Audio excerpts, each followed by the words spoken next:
Shalom, salam sejahtera buat kita sekalian.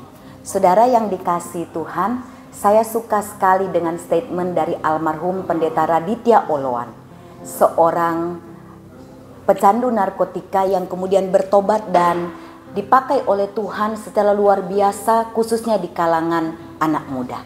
Statement dia adalah, kalau Tuhan masih kasih koma, jangan pernah kasih titik.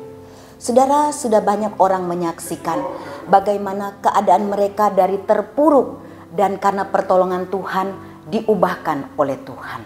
Seperti kesaksian dari seorang wanita ini.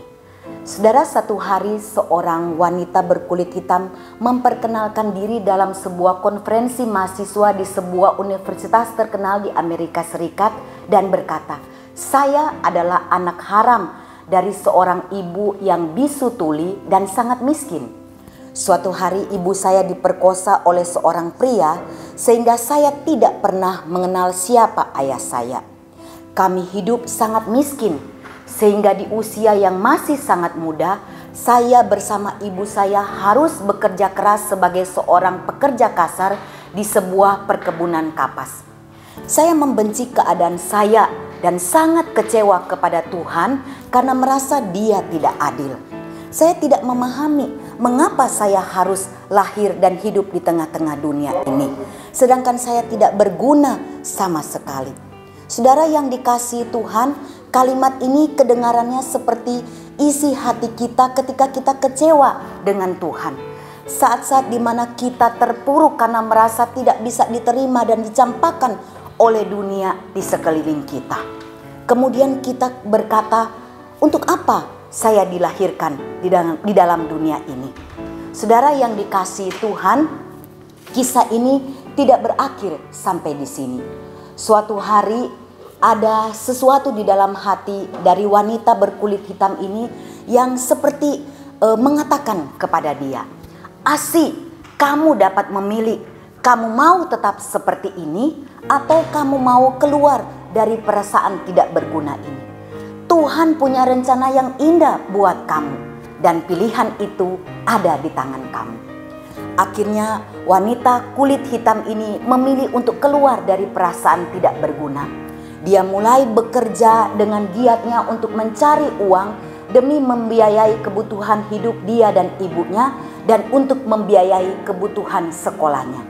Dan akhirnya dia meraih kesuksesan. Saudara, hari itu wanita yang pada mulanya memperkenalkan diri sebagai anak haram berdiri di hadapan para mahasiswa sebuah universitas terkenal untuk membuktikan kekuatan dari sebuah pilihan. Dan kini dia juga tahu bahwa Tuhan sangat mengasihi dia.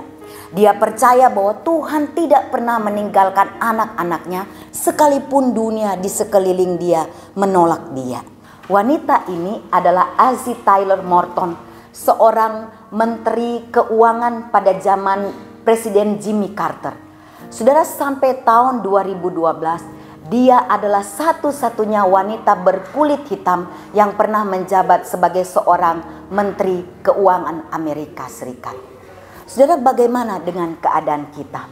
Adakah kita merasa tidak berguna dan hidup kita hampa?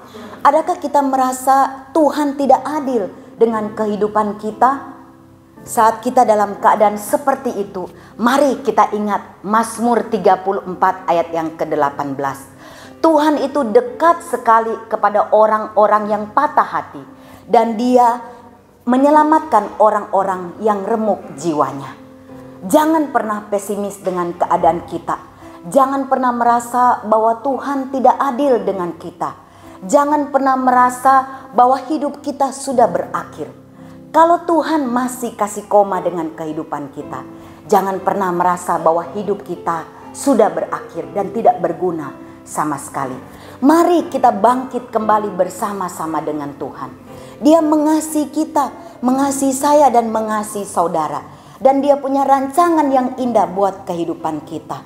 Kalau kita mau melakukan bagian kita bersama-sama dengan Tuhan, kita harus yakin dan mengimani bahwa Tuhan akan melakukan perkara yang besar bagi hidup kita. Tuhan akan memberikan sesuatu yang indah bagi kita. dan dia akan melakukan sesuatu yang akan menjadi berguna bagi kehidupan kita dan juga bagi kehidupan orang-orang yang ada di sekeliling kita. Kiranya Tuhan menolong kita untuk terus optimis dengan kehidupan yang Tuhan percayakan kepada kita. Kiranya Tuhan memberkati kita. Amin.